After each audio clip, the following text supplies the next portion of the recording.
Mes bien-aimés dans le Seigneur, je vous salue tous au nom de notre Seigneur et Sauveur Jésus-Christ de Nazareth, l'homme de Galilée. Une fois de plus, je vous dis encore un grand merci pour votre présence. Et j'aimerais qu'on puisse continuer notre enseignement qui était intitulé sur l'Alliance. Comme c'était prévu, je vous avais parlé de l'alliance de Jonathan et de David. Et je vous avais dit que Jonathan était le fils du roi Saoul. Alors, il avait signé l'alliance avec David. Or, en réalité, Jonathan était le fils du roi. Ce n'était pas lui qui devait signer l'alliance avec David. Pourquoi? Parce que David était le fils ou l'enfant d'un pauvre, d'un messier qui n'avait rien du tout. Mais qu'est-ce qui a poussé Jonathan à signer l'alliance avec David? C'était parce que Jonathan avait compris que David avait quelque chose de Dieu. La raison pour laquelle il avait signé l'alliance avec David. D'abord, Jonathan, il était présent le jour que David avait tué Goliath. Pendant que d'autres personnes avaient peur de Goliath, mais David, il avait tué Goliath. Vous connaissez l'histoire, c'était juste à travers une pierre. Et je vous avais expliqué ça hier. La pierre, ça symbolise la parole de Dieu. Et la lance, ça symbolise la prière. C'est-à-dire un enfant de Dieu qui mélange la parole de Dieu avec la prière, il sera toujours victorieux. Et je vous avais dit aussi une chose, que un enfant de Dieu qui a souvent l'habitude de se mettre à genoux devant Dieu, et quand il aura des problèmes, il aura la facilité de se mettre debout devant des problèmes. Alors, bien-aimé, Jonathan avait signé l'alliance avec David. Et quand Jonathan avait signé l'alliance avec David, Jonathan ne savait pas qu'est-ce qui pouvait arriver à la suite des temps. Alors, Jonathan était mort, Saoul aussi, son père, était mort. Un jour, Dieu avait accompli ce qu'il avait promis à David. David était devenu roi en Israël. Et quand David était devenu roi en Israël, un jour, nous sommes dans le livre de 2 Samuel chapitre 9. Je vais essayer quand même de relire quelques versets bibliques. À partir du verset 5, je vais lire du verset 5 jusqu'au verset 9. Puisque le premier verset jusqu'au verset 4, je vous avais déjà expliqué hier. Aujourd'hui, je vais lire seulement les versets 5 jusqu'au verset 9. Qu'est-ce que la Bible nous dit? La Bible nous dit, le roi David, il envoya chercher dans la maison de Makir, fils d'Amiel, à Lodébar. Et Mephibosheth, fils de Jonathan, fils de Saoul, vint auprès de David, tomba sur sa face et se prosterna. David dit, Mephibosheth, et il répondit, voici ton serviteur. David lui dit, ne crains point, car je vais te faire du bien à cause de Jonathan ton père. Je te rendrai toutes les terres de Saoul ton père, et tu mangeras toujours à ma table. Et il se prosterna et dit, qui est ton serviteur pour que tu regardes un chien mort tel que moi? Le roi appela Tchiba, serviteur de Saoul, et lui dit, je donne au fils de ton maître tout ce qui appartenait à Saoul et à toute sa maison. Écoute bien aimé. C'est grâce à l'alliance que Jonathan avait signée avec David, et David était reconnaissant de chercher ne fût-ce qu'une personne de la famille de Saoul ou de la famille de Jonathan. Hier, qu'est-ce que je vous avais expliqué? Je vais essayer un peu d'expliquer pour nos bien-aimés qui n'étaient pas branchés hier. La Bible nous dit ceci que David, il avait cherché à savoir si parmi les enfants ou la famille de Saoul, il pouvait y avoir encore quelqu'un qui est encore en vie. Et la Bible nous dit qu'il y avait eu un homme qui s'appelait au nom de Tchiba. Tchiba était le serviteur dans la maison de Saoul. On lui a dit que non, David, nous connaissons une personne qui répond au nom de Tchiba. Il était serviteur dans la maison du roi Saoul. Et David, il va envoyer les gens pour aller appeler Tchiba. Et quand Tchiba était arrivé devant le roi Saoul, David plutôt, alors David va dire à Tchiba, est-ce qu'il y a encore quelqu'un dans la famille de Jonathan ou de la famille de Saoul pour que je lui fasse du bien à cause de Jonathan? C'est-à-dire, c'était à cause de quoi? De l'alliance que Jonathan avait signée avec David. Écoute maintenant, je vais essayer de vous expliquer, vous qui n'étiez pas là hier, pour une meilleure compréhension. La Bible nous dit, à partir du verset 3, la Bible dit, « Et le roi, n'y a-t-il plus personne de la maison de Saoul pour que j'use envers lui de la bonté de Dieu ?» Et Tchiba répondit au roi, « Il y a encore un fils de Jonathan, perkis de pied. » Il y a encore un fils de Jonathan, perkis de pied. C'est-à-dire que il y a encore un fils de Jonathan, mais cet enfant de Jonathan, il est perkis de pied. C'est-à-dire, il était handicapé, il n'a même pas de valeur. Mais or, en réalité, David n'avait pas besoin de savoir si le fils de Jonathan était comment, physiquement, s'il était perkis de pied, s'il était handicapé ou bien comment, mais il avait seulement besoin de voir ne fût-ce qu'une personne de la famille de Jonathan. Et Tchiba, il va commencer maintenant à décourager le roi, en disant que non, il reste encore un fils de Jonathan, mais il est perkis de pied, c'est-à-dire, mais roi, pourquoi tu vas appeler cet enfant-là? Il est un handicapé, à quoi ça sert de parler avec une telle personne? C'est-à-dire, Tchiba, il voulait déjà décourager le roi pour ne plus appeler le fils de Jonathan dans sa maison ou dans son palais royal. Alors la Bible dit, au verset 4, le roi lui dit, où est-il?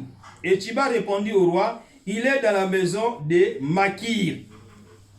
Le roi avait demandé seulement, où est-il? Au lieu de dire que non, roi, il habite dans telle ville, mais il va dire que non, il habite dans la maison de Makir. Est-ce que le roi avait besoin de savoir tout ça? Non. C'est-à-dire, je vous avais expliqué, mes bien-aimés dans le Seigneur hier, que c'est-à-dire, il y a d'autres personnes qui viennent dans nos vies. Ils sont là juste pour nous décourager. Et il y a aussi d'autres personnes qui viennent devant vous en disant que non, vraiment, je t'aime, tu es bien, tu es gentil, tu es ceci, cela. Mais ils ne vous aiment pas. Nous devons comprendre cette chose. Tchiba ne pouvait pas dire au roi que non, roi, je connais un fils de Jonathan, mais il est perkis de pied, il habite chez Makir. Mais non, David n'avait pas besoin de savoir tout ça. Et plus loin, qu'est-ce qu'il va dire encore? Nous sommes toujours dans le livre de 2 Samuel, chapitre 9, au verset 4. Le roi lui dit, où est-il? Et Tchiba répondit au roi, il est dans la maison de Makir, fils d'Amiel, à Lodébar. Il va ajouter encore de dire que non, il habite à Lodébar. Lodébar, c'est-à-dire banlieue. C'est comme par exemple dans d'autres villes, il y a des villes qui sont vraiment connues, mais il y a aussi des banlieues. C'est-à-dire qu'il habite banlieue, très très loin de la ville. À quoi ça sert d'appeler une telle personne? C'est-à-dire Tchiba cherchait toujours des moyens pour décourager David. Mais David, étant donné que l'alliance qu'il avait signée avec Jonathan était là, David, il voulait toujours voir, ne fût-ce qu'une personne de la famille de Jonathan pour lui faire du bien à cause de l'alliance qu'il avait signée avec Jonathan. La Bible dit au verset 5, le roi David l'envoya chercher dans la maison de Makir, fils d'Amiel, à Lodébar. Malgré qu'il habitait à Lodébar, malgré qu'il était perkis de pied, malgré qu'il habitait dans la maison de Makir, tout ça, David n'a pas tenu compte de ça. David s'est rappelé toujours de l'alliance. C'est-à-dire, bien-aimé dans le Seigneur, nous devons signer l'alliance avec Dieu. Puisque si tu signes l'alliance avec ton Dieu, que ce soit des problèmes, Dieu va se souvenir de toi. Que ce soit des difficultés, Dieu va se souvenir de toi.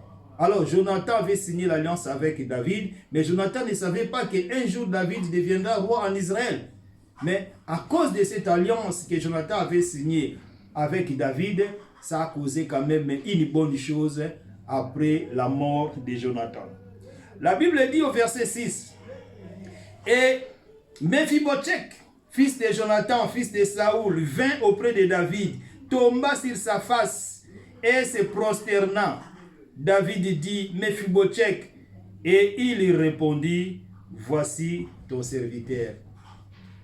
Et la Bible dit au verset 7, David lui dit, ne crains point, car je vais te faire du bien. Suivez-moi bien. Le verset 7, la Bible dit, David lui dit, ne crains point. C'est-à-dire, Mephibosheth ne pouvait même pas croire qu'un jour il pouvait manger avec David. Ne pouvait même pas croire qu'un jour David pouvait l'appeler. Mais à cause de l'alliance que son père avait signée, David s'est rappelé de cette alliance. Nous devons continuer à faire du bien, mes bien-aimés dans le Seigneur. Qu'est-ce que la Bible va nous dire? Faute de temps, je suis obligé d'arrêter dans quelques minutes seulement. David lui dit, ne crains point, car je vais te faire du bien à cause de Jonathan ton père. Je te rendrai toutes les terres de Saoul ton père, et tu mangeras toujours à ma table. C'est-à-dire, je vais te rendre toutes les terres de ton père, Jonathan, de ton père Saoul, et tu vas manger tous les jours dans ma table. Donc, tu vas manger tous les jours avec moi. Et Mephibosheth ne pouvait pas croire. Écoute, tu sais que Mephibosheth va dire. Il se prosterna et dit, qui est ton serviteur pour que tu regardes un chien mort tel que moi? Mephibosheth va dire, mais qui suis-je? Moi qui est comme un chien. Je n'ai même pas de valeur. Je suis un handicapé. Hein? Et j'habitais dans la maison de Makir. En plus, j'habitais à Lodebar. Qui pouvait considérer une personne comme moi, dépourvue de sens? Mais David lui dit, je vais te rendre toutes les terres de ton père Saoul et de ton père Jonathan. Alléluia. Amen. Oh, bien-aimé dans le Seigneur. Écoute, Mephibosheth, lui qui avait déjà déçu, il ne pouvait plus croire qu'un jour, David pouvait se souvenir de lui. Mais ce jour-là, David lui a remis les terres de son père Saoul, de son père Jonathan, et David lui a remis aussi beaucoup de biens, et David va lui dire que tu vas manger à ma table. Et depuis ce jour-là, Mephibosheth a commencé à manger à la table de David. Il mangeait avec le roi. C'était grâce à quoi? À l'alliance que Jonathan avait signée avec David. Et pour terminer, faute de temps, si Dieu nous fait grâce, nous allons continuer notre enseignement demain. C'est-à-dire que nous devons bien soigner nos relations avec les gens. Nous devons bien aussi soigner l'alliance que nous avons signée avec notre Dieu. Pourquoi? Parce que cette alliance, ça peut nous apporter la bénédiction. Même pas nous, comme David nous dit dans Psaume, que j'ai été jeune et j'ai vieilli, je n'ai point vu un juste abandonné, ni sa postérité mendier son père. Le bien que tu fais aujourd'hui, il arrivera un jour que tu vas les récolter. Même si toi, tu ne pourras pas récolter, mais tes enfants vont récolter ce que toi, tu avais semé. Alors, je vous dis un grand merci, mes bien-aimés dans le Seigneur. Veuillez nous contacter, veuillez nous appeler. Si vous avez des problèmes spirituels, on va prier pour vous. Et je vais vous donner l'adresse de notre église en France. L'église est dénommée Copélique. Copélique qui veut dire Communauté Pentecôtiste de Libération des Captifs.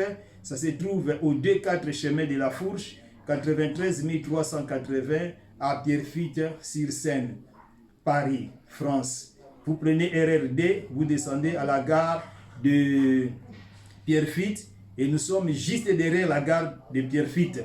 Donc salle F1, premier étage, porte numéro 3. Nous nous réunissons là-bas le lundi et le jeudi de 18h à 20h et le dimanche de 13h à 16h. Que le Seigneur vous bénisse. Partagez ces vidéos. Rendez-vous demain. Que le Seigneur vous bénisse. Bye bye. Et je dis encore un grand merci pour la présence de l'homme de Dieu, le pasteur Paul Esprit. Un grand merci pour la présence de l'homme de Dieu, le pasteur Higuet. Un grand merci pour la présence de la servante Sylvie Ngombe. Et un grand merci pour la présence de notre sœur Sylvie et notre sœur Noëlla Ngombe.